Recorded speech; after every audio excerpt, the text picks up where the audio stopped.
어제 결혼식이 있어서 제가 주례로 이렇게 하고 결혼식이 끝나고 나서 그 익산의 모 교회에 잠시 들렸습니다.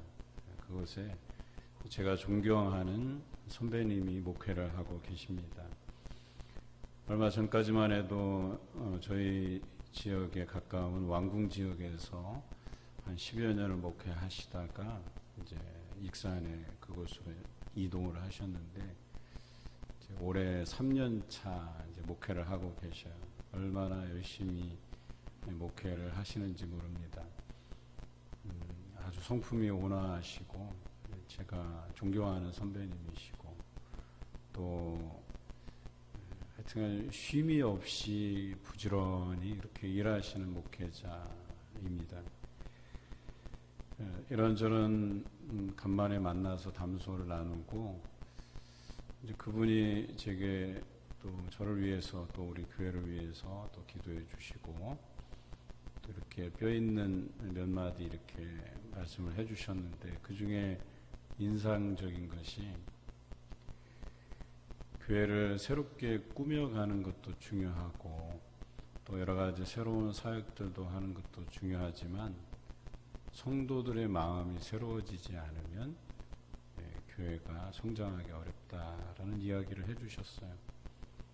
그런데 사실 오늘 제가 여러분들과 함께 나누려는 그 말씀이 새로워짐에 대해서, 새로운 다짐에 대해서 나누려고 했는데 그 선배님을 통해서 주신 그 권면의 말씀이 제게 얼마나 용기가 되고 힘이 되었는지 모릅니다.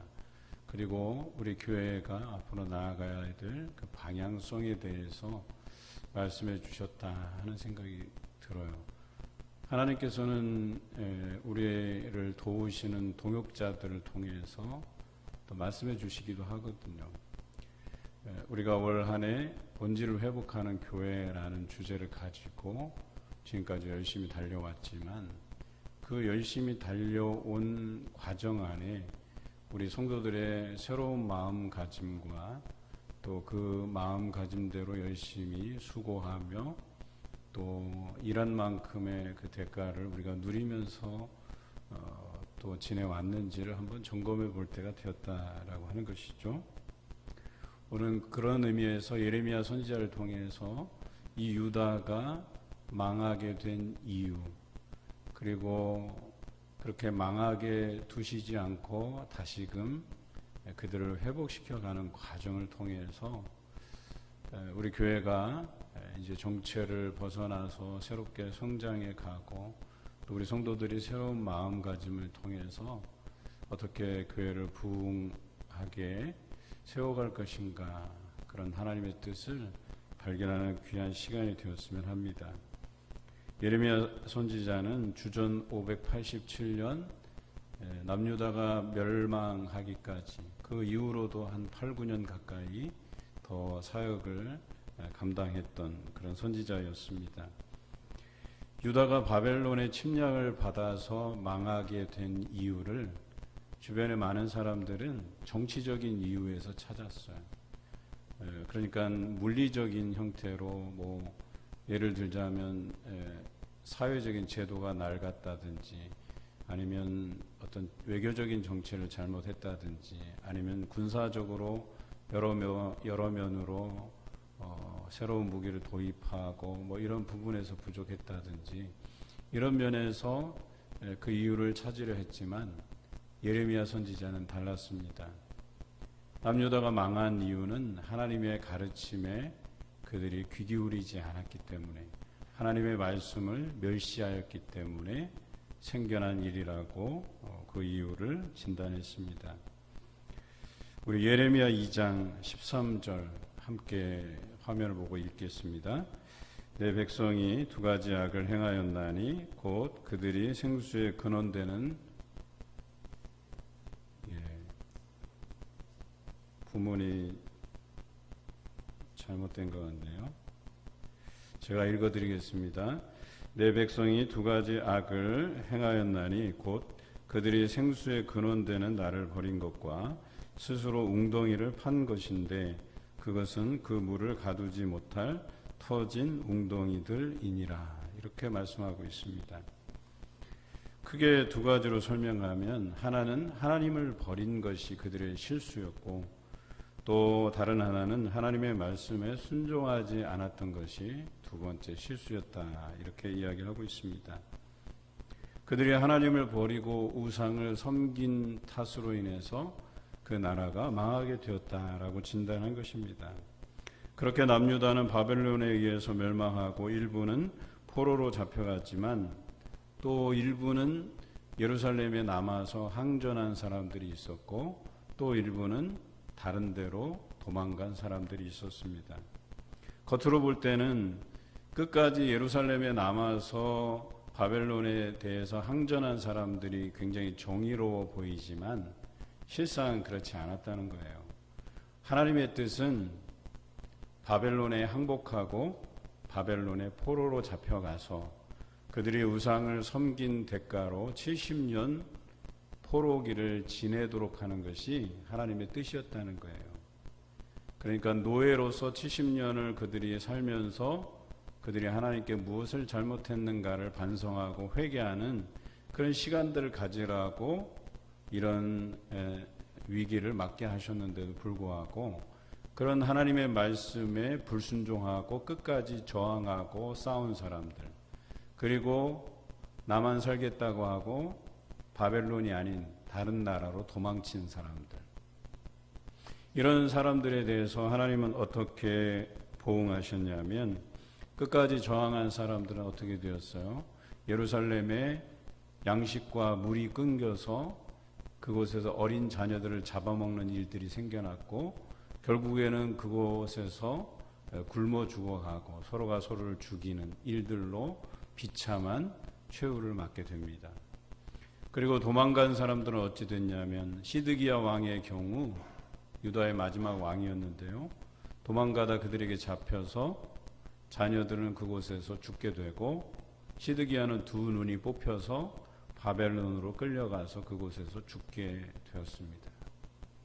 또 다른 나라로 겨우겨우 피신한, 즉 애굽으로 도망친 사람들은 10년이 지나서 바벨론이 애굽을 침략함으로 인해서 거기에서 또 칼과 기근과 전염병으로 죽게 되었습니다. 처음에는 바벨론의 포로로 끌려가는 그들이 치욕스럽고 그래서 그것이 과연 올바른 선택이었나 하는 생각을 했겠지만 결과적으로 바벨론으로 끌려간 그 포로들은 그 70년이 지나서 페르시아라는 제국이 새롭게 등장하면서 고레스 왕이 칙령을 내려요. 그래서 고향으로 돌아가도록. 그리고 그들은 예루살렘으로 돌아와서 다시금 예루살렘을 재건하고 성전을 보수하고 그리고 사회개혁을 통해서 황금 세대를 이루게 되었다라고 하는 것이죠. 이런 결말을 보아서 그들이 포로로 잡혀가게 하신 그 하나님의 뜻이 옳았고 그것에 순종하는 자들이 결과적으로 새로운 세대를 또 하나님을 섬기는 그런 새로운 세대를 낳고 황금기를 이루게 되었다라고 하는 것이겠죠. 오늘 이 말씀에서 우리가 주목해 보아야 될 세 가지가 있습니다. 그 첫 번째는 정체되고 망하게 되는 데에는 반드시 그 이유가 있다라고 하는 사실이에요. 남유다는 지도자가 하나님의 백성을 맡아서 잘 돌보지 않고 잘 양육하지 않고 그들을 몰아내고 그들을 흩어지게 했다. 이렇게 기록하고 있습니다. 예레미야 여러 곳에 또 그들의 자세한 행적들에 대해서 이렇게 이야기합니다. 이방인과 고아와 과부를 압제하고 무죄한 자의 피를 흘리는 일을 행하였다라고 기록하고 있어요. 우리 본문 2절을 함께 읽겠습니다. 그러므로 이스라엘의 하나님 여호와께서 내 백성을 기르는 목자에게 이와 같이 말씀하시니라. 너희가 내 양떼를 흩으며 그것을 몰아내고 돌보지 아니하였도다. 보라, 내가 너희의 악행 때문에 너희에게 보응하리라. 여호와의 말씀이니라. 이스라엘 목자들, 즉 여기서 말하는 목자들이라고 하면 지도자들이죠. 왕이 될 수 있고 또 제사장들이 될 수 있고 또 종교 지도자들이 될 수 있습니다. 그런데 이들은 백성을 잘 양육하고 그들을 돌봐야 될 책임이 있는데 그렇게 하지 않았다는 거예요. 그들을 다스리려 하고 때로는 그들을 압제하고 통제하려고 했다라고 하는 것입니다. 또 백성 중에서는 그 지도자들의 그 악한 행태를 본받아서 공의라는 명목으로 사람들을 자신의 욕망을 채우는 도구로 사용했고 또 압제하는 일들이 공공연하게 일어났다라고 하는 것입니다. 그런데 여러분, 이 남유다에서 일어난 이런 일들이 지금도 우리 주변에 일어나고 있는 현상들이에요. 사회 여러 곳에서 부조리한 일들이 벌어지고 있습니다. 우리는 이것을 왜곡된 정의라고 말합니다. 자신들이 이것이 올바른 것이라고, 이것이 정의라고 외치면서 실상은 자신의 배를 채우는 일이고 다른 사람들을 압제하는 것이고 다른 사람들을 돌보지 않고 흩어지게 하는 그런 행위들을 하고 있다는 사실이죠. 정의를 앞세우지만 왜곡된 정의이고 사람들을 힘들게 만드는 일을 하는 사람들이 있다는 것입니다. 그들은 법망을 교묘하게 피해가면서 자신들의 이익을 쌓는 사람들입니다. 그리고 이로 인해서 피해를 보는 사람들이 생겨난다는 것입니다. 여러분, 지도자를 세울 때 우리가 지도자를 잘못 세우잖아요. 그 피해는 고스란히 누가 입게 돼요? 국민들이 입게 되는 거예요. 마찬가지로 교회도 교회의 지도자를 잘못 세우면 그 피해가 고스란히 성도들에게 다 미쳐지게 되는 것이죠. 또 가정에서 그 부모가 제대로 서 있지 않으면 그 피해는 고스란히 누가 받게 돼 있어요? 자녀들이 입게 돼 있는 거예요. 또 소소하게 우리의 소그룹 공동체들을 보면 뭐 회장을 잘못 뽑았을 때 그 선교회라든지 각 봉사기관들이 어려워지는 거예요. 소통이 안 되고 마치 그 뭐라 그래요? 그 안에서 뭔가 새로운 교제들이 일어나지 않고 그냥 멈춰버린다라고 하는 것이겠죠. 이처럼 책임을 지는 자리에 선다라고 하는 것이 매우 중요합니다. 우리 교회들도 보면 그 안에 책임을 지는 사람들이 분명히 존재해요. 제가 볼 때는 이 책임에서 자유로울 수 있는 성도가 없어요. 나는 책임에서 자유롭고 나는 예배만 드리면 된다? 이렇게 교회를 운영하는 목회자는 잘 없어요. 여러분들이 웬만하면 다 재직일 거예요. 그래서 재직들이 가져야 될 책임들이 있단 말이에요. 소소하게 어떤 헌금에 대한 의무, 또 예배에 대한 의무, 또 전도에 대한 의무, 여러 가지 의무들이 있거든요. 재직이 아니더라도 성도로서 가지는 의무들이 있다는 거예요. 우리는 이 의무에서 자유로울 수 없어요. 책임에서 자유로울 수 없다는 거예요. 그런데 우리는 그 책임을 다하기 위해서 늘 하나님 중심으로 살고 하나님께서 주신 그 은혜들을 내가 책임지는 기관, 부서, 또 가정, 공동체, 또 교회 안에서 그 은혜들을 나누고 있는가라고 하는 점에서 우리를 살펴볼 필요가 있다는 것입니다. 국가도 그 세운 대통령, 또 국회의원, 지자체장들 이런 사람들을 통해서 그 지역과 나라가 발전하든지 후퇴하든지 이런 것들이 결정나듯이 교회도 마찬가지예요. 교회는 목회자만 잘 세워서 될 문제가 아니에요.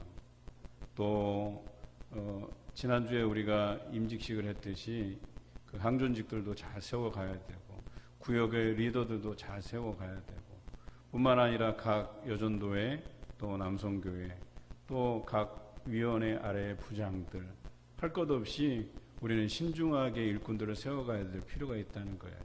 그들이 새로운 결심을 가지고 새로운 마음을 가지고 정성을 다하지 아니하면 그 책임을 다하지 아니하면 오늘 이 남유다와 같이 주저앉을 수밖에 없다라고 하는 거예요. 그런 의미에서 아무리 목회자가 좋은 어떤 목회적 방향들을 설정하고 같이 으쌰으쌰 하고 나가도요, 그 밑에서 여러 기관의 장들이, 또 항존직들이, 또 우리 평신도들이 함께 참여해주고 호응해주지 않으면요, 아무리 좋은 사역을 갖다 놔도 소용이 없는 거예요. 우리 안에 새로움이 있어야 된다라고 하는 것입니다. 우리는 하나님과의 관계 안에서 하나님을 내 마음의 중심에 모시고, 또 하나님께서 내게 공급하시는 그 은혜들을 흘러가게 해야 되는 거예요. 많은 사람에게 선한 영향을 끼치도록 해야 된다라고 하는 것입니다.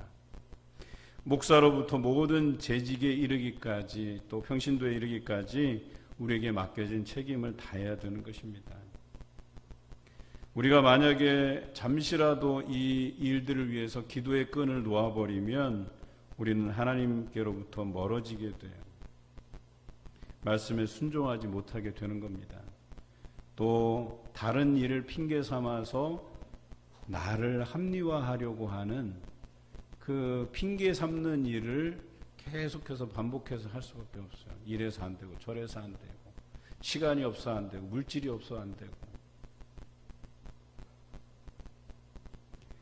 이것이 바로 왜곡된 정의라고 얘기하는 거예요.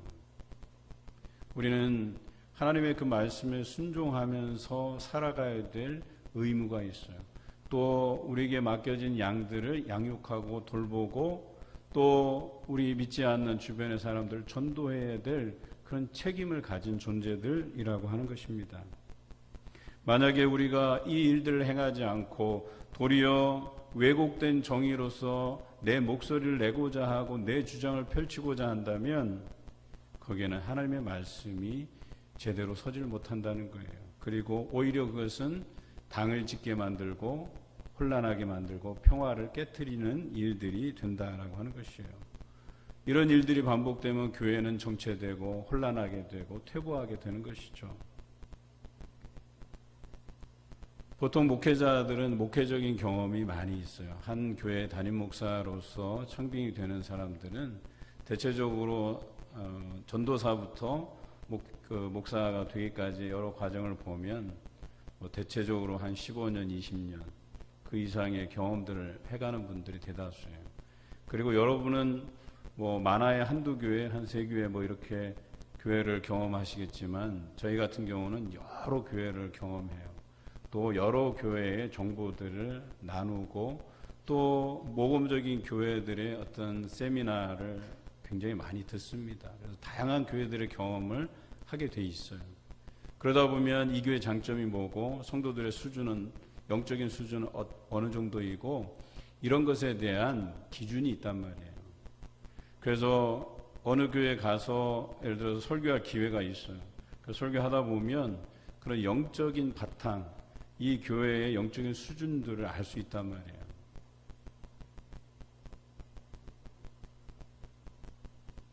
그래서 우리가 어느 정도 그 성도들의 수준이 올라가지 않으면 교회가 정체되고 퇴보하는 것은 당연한 거예요.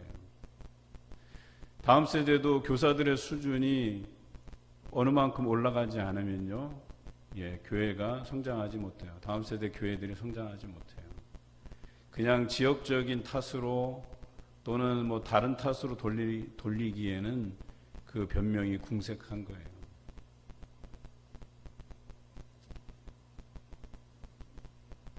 제가 그 방문한 교회 그 목회자 우리 선배 목사님 이야기를 들어보니까요, 참 그분이 목회하실 때 그 경험을 얘기해 주시는데, 얼마나 목회를 잘 하셨냐면 교회에서 이렇게 큰 행사를 벌이잖아요.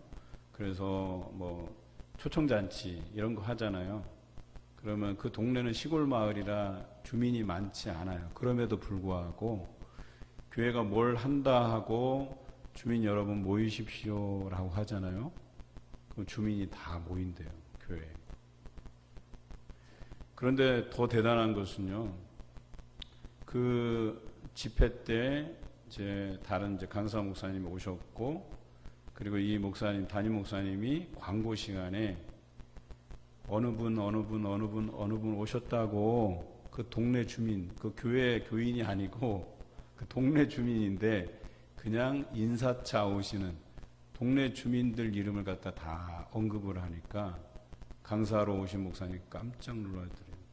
아, 목사님 정말 목회를 잘하시는구나.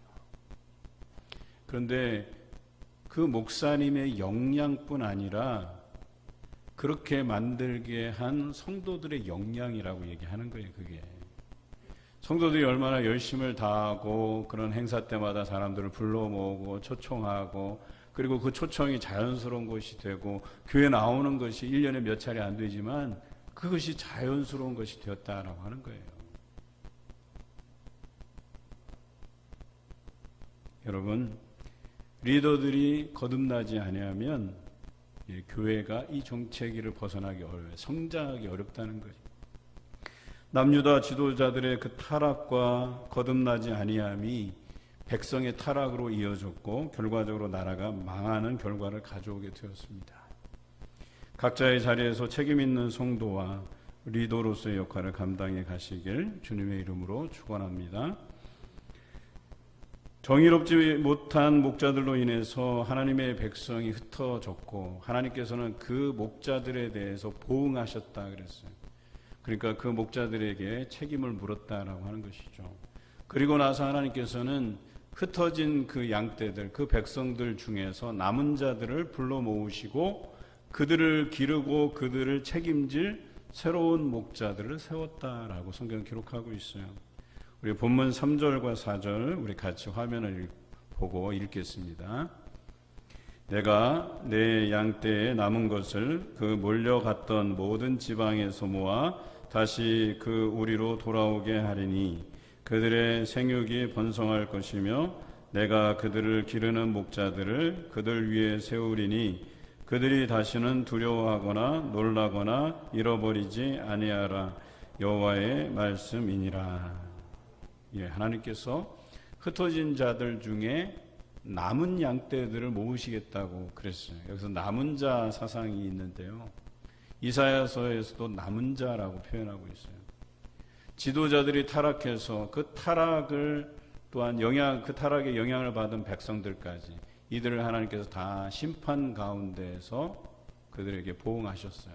그리고 남은 자, 즉 다시 말해서 적어도 그 당시에도 양심적으로 하나님을 마음에 모시고 그 말씀에 순종했던 사람이 있었다는 거예요.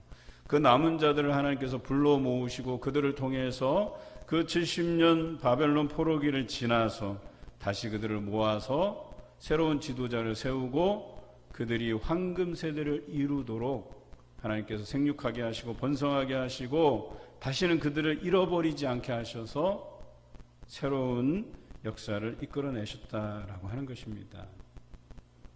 여러분, 물이 고이면 어떻게 됩니까? 그 물이 썩게 돼 있죠. 또 그 고인 곳, 그곳을 깨끗하게 하려면 어떻게 해야 됩니까? 그 물이 고이게 해서는 안 되겠죠. 그러니까 물이 흘러가야 된다는 얘기예요. 그런데 그 물이 흘러가기 위해서는 그 고인 썩은 물들이 다 씻겨 내려가야 돼요. 그리고 새로운 물이 그곳을 흘러야 돼요. 그런데 그 새로운 물이 그곳에 멈추면 안 돼요. 새로운 물일지라도 그것을 계속해서 흘러가야 된다는 얘기예요. 여러분, 이게 무엇을 뜻하나요? 교회가 잘못된 부분들을 계속 용인하고 그대로 썩혀두면 그것으로 인해서 모든 그 썩어짐이 다른 새로운 물들이 아무리 유입돼도 다 썩게 만든다는 거예요. 그렇게 하기 위해서는 새로운 물이 유입되면서 다 흘러가게 해야 된다는 거예요. 뿐만 아니라 그 새로운 물이 멈추지 않게 하기 위해서 계속해서 흘러가게 만들어야 된다는 얘기예요. 교회는 좋지 않았던 부분, 성도들이 이건 좀 바꿔야 되지 않겠어? 라고 하는 것들을 바꾸어 가고 또 거기에 새로운 일꾼들을 채워가고 또 그 새로운 일꾼들이 주저앉지 않기 위해서, 즉 정체되지 않기 위해서 계속해서 새로움을 위해서 노력해야 된다라고 하는 것이에요. 여러분, 목회자도 자기 자리가 안정됐다고 해서 안심하고 목회를 게을리하면요, 교회는 뒤처지게 되어 있어요. 주저앉게 되어 있어요.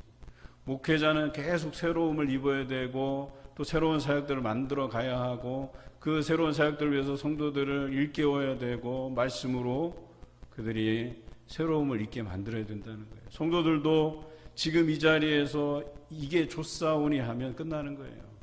새로운 생명들로 채워가야 되고 말씀으로 새로워져야 되고 끊임없이 기도해야지만 이 교회가 성장할 수 있고 여러분이 신앙이 성장할 수 있고 또한 주변에 선한 영향을 끼칠 수 있다는 거예요. 그렇지 않으면 고인물이 되고 썩은 물이 되고 우리가 영향을 끼칠 만한 것들은 안 좋은 모습만 보여주는 것뿐이에요. 하나님께서는 타락한 지도자들과 백성에 대한 심판을 선언하셨어요. 그리고 새로운 목자를 세우셨어요. 그 새로운 목자는 그들이 바벨론 포로기에서 돌아올 때 1차 귀환 때는 스룹바벨을 세우셨어요. 스룹바벨을 통해서 예루살렘 성전을 재건하는 일을 맡기셨어요. 2차 귀환 때는 에스라를 세우셨어요. 그 에스라를 통해서 하나님의 말씀을 회복시키셨어요. 3차 때는 느헤미야를 세우셨어요. 그리고 예루살렘 성벽을 재건하고 사회개혁을 이루셨다라고 하는 것입니다.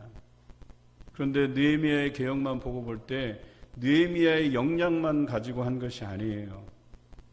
백성들이 그 개혁에 호응했다는 얘기예요. 함께 참여했다는 거예요.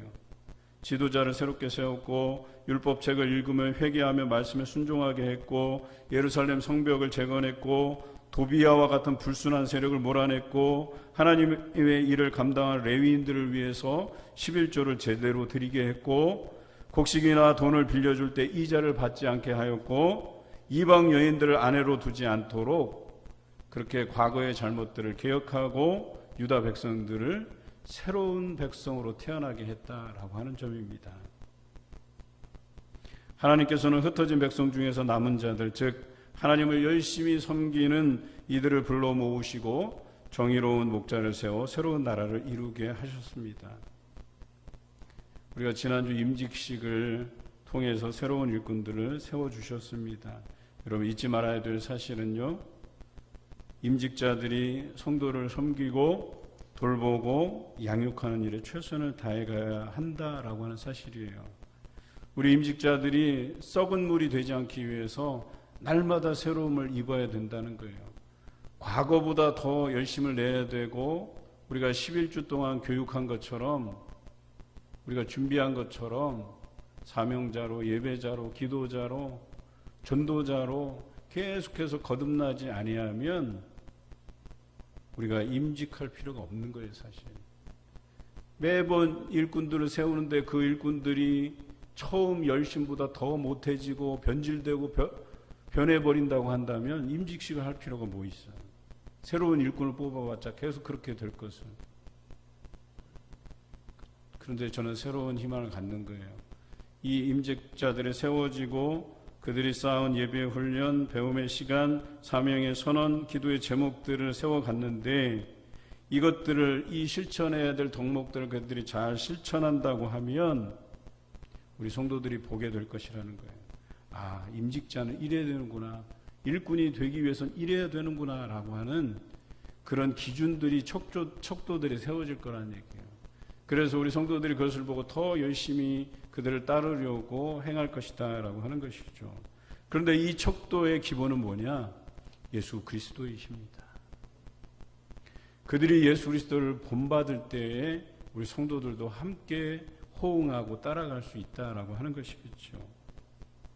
그리고 예수 그리스도를 본받는 자가 될 때야 비로소 우리가 교회의 성장과 부흥을 이루어갈 수 있다라고 하는 것입니다.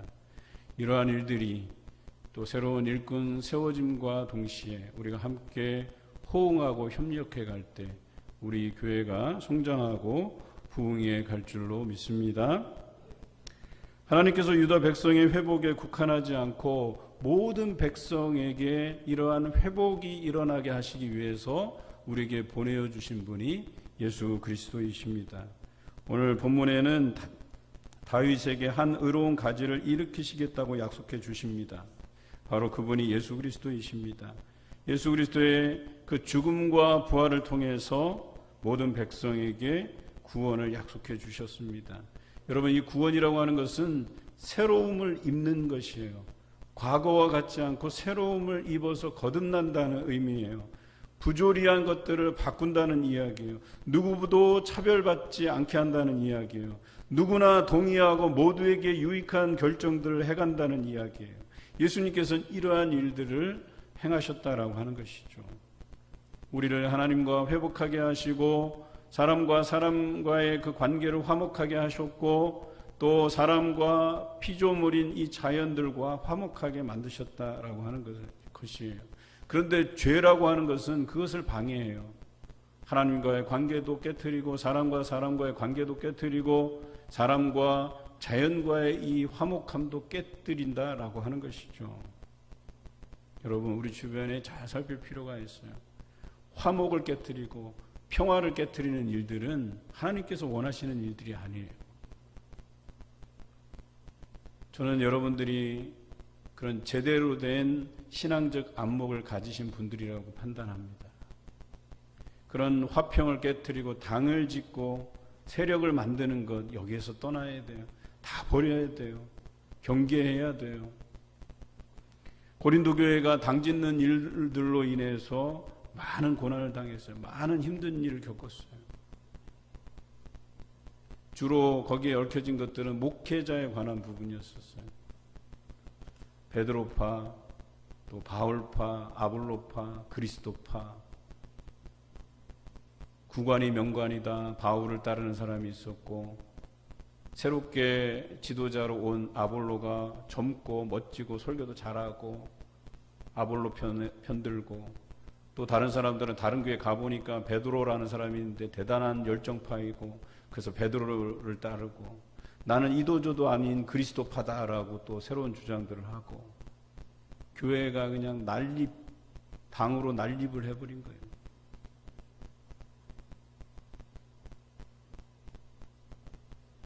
여러분, 이것은 평화를 깨트리는 것이고 화목을 깨트리는 일들이라고 하는 거예요.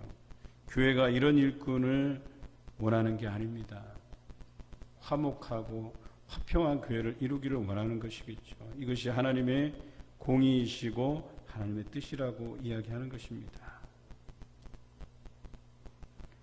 여러분, 예수 그리스도께서 바로 이 화평을 이루시기 위해서 오셨고, 예수 그리스도를 따르는 제자된 우리는 이 화평을 이루어가야 될 의무가 있다라고 얘기하는 거예요. 내 행동으로 인해서 누군가가 상처받고 그렇다고 한다면 조심해야죠.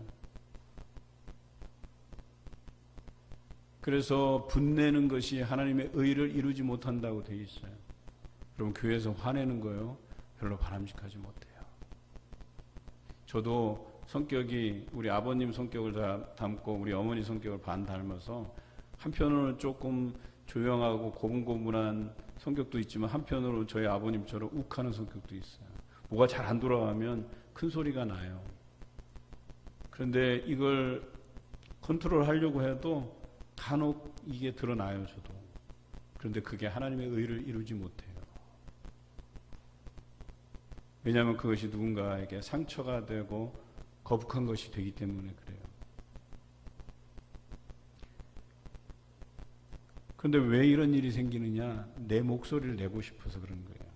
내 생각대로 잘 안 되니까 거기서 성을 내는 거거든요. 그런데 이럴 때에도 우리는 우리 자신들을 컨트롤해 갈 수 있어야 돼요.